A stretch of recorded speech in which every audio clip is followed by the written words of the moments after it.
This might be a little too ambitious, but it's winter. Nothing else to do. Let's start 2025 on the right foot. I have so many reading challenges that I want to do this year that I thought I would try to focus on 3 of them during the month of January. So we're going to be talking about all the books that I'm hoping to read. You can see 2 piles of books, and a few of them I want your feedback. You get to choose which ones you want me to focus on. So January TBR, let's get to it. So I do have videos coming up for some challenges. I'll explain them during the month, but the first reading vlog I will be doing is reading your best books of 2024 because I did that last year and it was a lot of fun. The first book I read was my first 5-star of the year, and I want to do the same thing in 2025. Maybe I'll just keep going until I find a 5-star. That would be cool. This is the first one because this is the one I've already started. This is A Sorceress Comes to Call. I have read a few books by T. Kingfisher and I've enjoyed all of them. However, none of them were 5-star, and I have heard that this one is her best one. Hopefully I will be agreeing, and it does contain a witch, which is like already a winner for me. So the sorceress is the mother of the main female character and she's evil, and I don't really know yet if she's gonna be trying to find a rich husband for her or for herself. We'll see, but yes, so far so good. I'm hoping that this works for me. If you hear Claudia yelling in the background, she's not allowed in here because look what she did to my book. I had already started. Hopefully you can tell it's scratch, and like I don't really blame her because none of my cats scratch. Like I have no scratches ever, except whenever Chip runs after her. She has used me in the past as like the trampoline and I got a big scratch. I expect that this is what happened with this one. So again, I don't blame her, but she's not allowed close to my books right now because it's the first time it happens, but it hurts. It's a brand new book and it's pretty, so she's protesting in the background. So next book is also witchy book because again, I'm a sucker and I believe you. You said that this was one of your best book of last year, Slewfoot, A Tale of Bewitchery.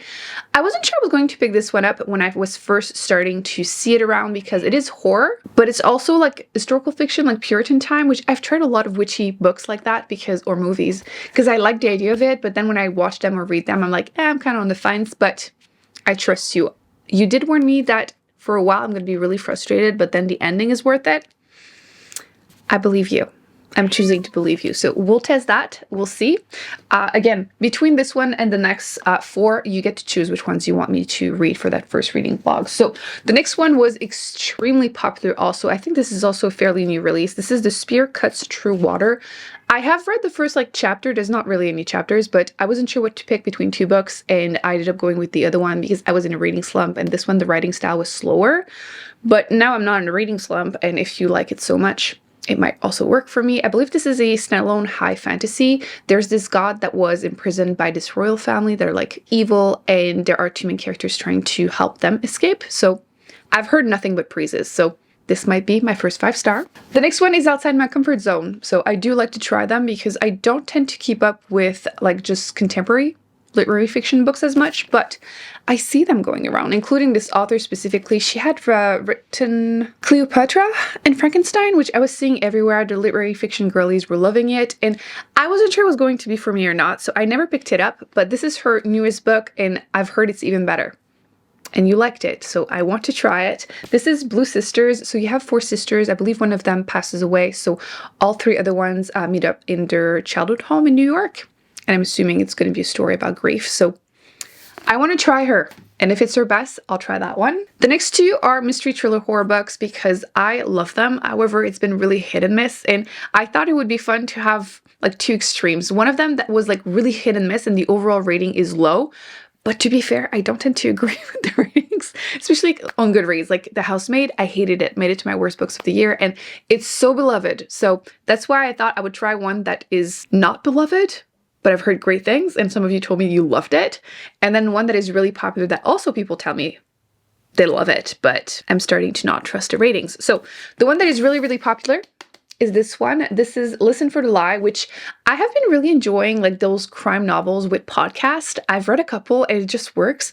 Although I do tend to like them as audiobooks, so I'll see what I do with that, but I might just read the physical book. So I believe this one, you have these 2 friends in a small town in Texas, and everyone loves them, and then one day they kind of disappear. One of them comes back full of blood, and it has to be her that did it, the other friend is dead. So we'll see. Very popular, highly rated. And the other one, that seems to be dividing people is We Used to Live Here, which that cover has been just calling my name for a little while. And again, horror tends to be just in general more hit and miss, but you have this couple who is trying to flip a house, and then when they first move in, people show up knocking, asking to look at it because they used to live there, which sounds like a horrible idea. Like, it sounds like in a perfect world, yeah, sure, but like... So we'll see how I feel about this one. So again, you get to choose which one of those 5 you want me to read for the first reading vlog. I'll probably have time for like 2 or 3, depending on how it goes. I will be continuing my Read It or Unhaul It challenge for 2025. So for anyone who doesn't know, I'm basically trying to read my physical TBR. I have the video actually next coming up that I will review how it went in 2024, and I will be adding more books to the jar. So basically every month I pick for like a week-ish books from this jar that I own that are unread, and I have to read them or unhaul them, so get rid of them. And I need to remove all the ones that I read throughout the year that weren't part of the challenge, and that I will be adding all the ones that I bought last year, which I did that video, and I believe we're adding like 50 something in there. So the goal is going to be to try and read as many as I put in there throughout the year, so we can do that. So I will be dedicating a week, 10 days to that challenge, and hopefully it goes well. But yeah, like I said, I have the video coming up where we'll have like our starting number, and then we're going to try to beat that before the end of the year. Now, another huge challenge that I want to do in 2025, because I took a break last year and oh my, do I need to go back to, and it is to catch up, finish, or give up on series, mostly fantasy. So I'll have like my top 10, 15 in that video. We'll talk about it into more details, but these are the ones that maybe I will read in January. I feel like it's just going to depend if I just binge read them or not, right? So the first one that I really want to prioritize is this one, because I read the first book, An Ember in the Ashes, last month. Took me by surprise because it was a YA fantasy and it had been on my shelf for like 5+ years. And you know how it is, like they used to be popular, you used to see them going around and you just never pick them up, and now you're just not that tempted. But I read it and really enjoyed it. So I might as well just not wait too long, as I tend to do. So A Torch Against a Night is the second book in this 4-book series, and I've heard that the second one is also fantastic, but afterwards people don't seem to agree if the third and fourth one are as good, but doesn't matter. Again, I already own the second book.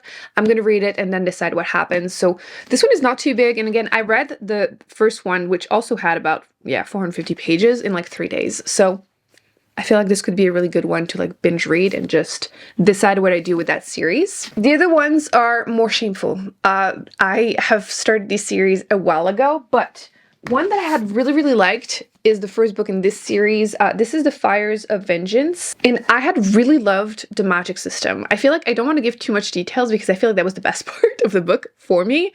And I feel like sometimes there are tropes I don't really care for, but then you read a book and you're like, oh, you're the exception. And a little bit, because it is a reluctant main character. He doesn't really want to participate into this big war. He's not interested, but then it becomes very quickly, like super early into the book, a revenge story, which that I do like. And then he does spend a lot of time practicing, but sometimes, they get good too fast. And I have heard some people mention that with the first book, but I feel like it makes so much sense with the book. And again, the world building in the magic system, super intrigued, and there are dragons if that's your thing. But yes, I really liked book 1. It's been a couple years, so to be fair, I don't think book 2 was out when I read the first one, and I think it's also going to be a 4-book series, and I don't remember if they're all out. I'm pretty sure they're not. So I'm trying to catch up though. So that's another one. Another one that's extremely popular is this one. So The Hunger of the Gods. I want to show you the ones I'm the most excited about. That way, again, you can try and vote and tell me which one you want me to read, because these are pretty chunky. So I don't think I'm going to have time to read all of them in January, but still super popular. I had also enjoyed the magic system for this one. I think this one I also really want to prioritize it because the whole series is out. It's a trilogy, and I read book 1 last year, so I wouldn't wait 10 years in between the books. So this is An Echo of Things to Come. I had really liked book 1. It felt like a really classic fantasy, main character, like chosen one kind of vibes. There's a wall in the north. He has to go save people. Again, the magic system was intriguing, and there's a mystery towards the end, and I want answers. So, but this one is... At least it's floppy, but it's scary. It's scary. But yes, I really want to continue. However, again, I had heard that book 2 is not the best, which, like, the one thing about having a platform is that people in the comment section will tell you things, and if it affects your expectations. But it's okay. I really want to read that too very quickly because I'll go into more details in that video announcing everything. But I've only read the first book in the Wheel of Time series and I had enjoyed it. My expectations were low because like older fantasy, I was really tired of the same things happening over and over again. And I didn't have those vibes at all in the first book. So I need to actually read book 2. And I've mentioned this one. It's part of what I call my pile of shame. So the books that I started but didn't finish. Yeah, Oathbringer, the third book in the Stormlight Archive series by Brandon Sanderson. I am like 430 pages into it, but it's a brick. It's like I've already read a whole book here. But yes, I need to finish it. I started last year though, so it's not too bad. But yeah, it needs to happen. But will it be this month? I don't know. So that kind of gives you an idea of some of the possible contenders for that first reading vlog. Again, they're thick fantasy, most of them. But I definitely have time to read A Torch Against the Night and then another one. So we'll see what happens with that.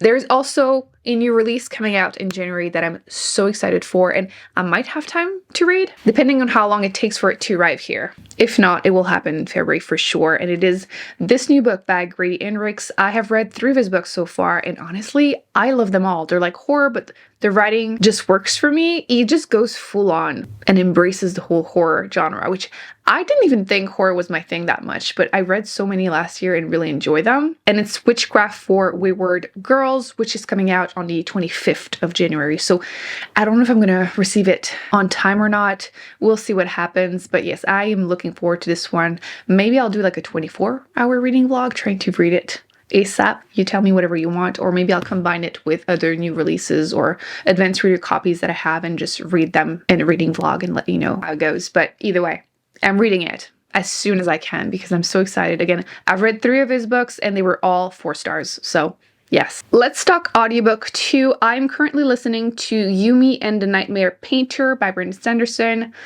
Listen, this is the 3rd secret project, so I guess it's kind of a series. So far, the story seems to be following these 2 characters that are possibly on different planets, or they live completely differently. They end up spending time together, like spirits. I don't know yet. Okay, it's kind of vague so far, but I'm intrigued. Again, Brandon Sanderson, so the magic system world building is always going to be interesting no matter what. But plus, I appreciate that his romances, if it becomes a romance, are never like either sickly sweet or just super spicy. That would just not be my thing. So I appreciate it. So yeah, we're gonna see if it changes my mind on this series because so far they've just been a bit disappointing for me. I've never really been emotionally invested, but I still read them because again, magic system, world building, it's always interesting no matter what. So there's that. After that, I'm not even sure what I want to get to from audiobooks. I do have a few nonfictions, which again, I'll have a video going into more details about the ones I'm hoping to get to. I do have The Message, which I have read in the book by the author last year and really enjoyed it. And it's only 5 hours, so like that would be an easy one. I do have What You Are Looking For Is in the Library, which I really enjoy books that follow people around like libraries or like bookstores. I read them a lot. And this one was a recommendation because there was another book, I'll put it on the screen, I don't remember, the Morisaki bookshop. And I wanted to love it and I kind of hated it. And then you recommended this one instead. So I finally have it, or I will have, it says 3 weeks. So I will get to that one hopefully in January. See, there's another one also, Welcome to the Yeongnam Bookshop. That was another one that was recommended, which I don't know, they all scream like cozy vibes because again, bookstores. So I'll try them. Maybe I'll tell you which one is the best one that I've read, or maybe I should do a video about books that contain like used bookstores or like libraries because I've read a lot because it always gave me those cozy vibes. So that's another possibility. Again, the rest is mostly nonfiction. I'll put some more on the screen, nonfiction again. I have Ultra Processed People, which was recommended to me in the comment section. I have Outlive the Science and Art of Longevity. I have When the Body Says No, which this author specifically was recommended to me. I have The Knowing, which I wanted to educate myself more on Native history. Because I live in Canada and honestly we've learned nothing in school. I don't know if it was just my school because I guess it was mildly religious, but we heard nothing, absolutely nothing about it. But apparently like 90% of the audiobooks I could get to in the upcoming weeks are all nonfiction. I hadn't realized. Or there is actually The Lost Metal by Brandon Sanderson, but there's only so much Brandon Sanderson I can take in a row. But this would be not only continuing with finishing a series, so maybe I should. So this kind of gives you an idea of what I'm hoping to accomplish in January. Like I said, I have a lot of videos coming up. I have the Read It, Unhaul It review of last year plus what we're going to do in 2025. I have the series challenge, the nonfiction challenge. I'm really excited to start reading all of these books, preparing all of these challenges, because last year was a little rough, not gonna lie. I did find some really fantastic books, but not as much as I wanted to. I feel like in general, I read more disappointing books that I would have liked. Let's try to focus on quality. Let's try to do some fun challenges, and I'm still wanting to declutter my bookshelves, not gonna lie. So that tends to be a bit more hit and miss, but it's okay. So I'll put on the screen more videos that you should check out, and I will be seeing you very soon. Bye. How could I be mad? She's so stinking cute. Look at those paws though. She's dangerous. Don't go destroy anything. Don't hurt yourself. Don't eat my books.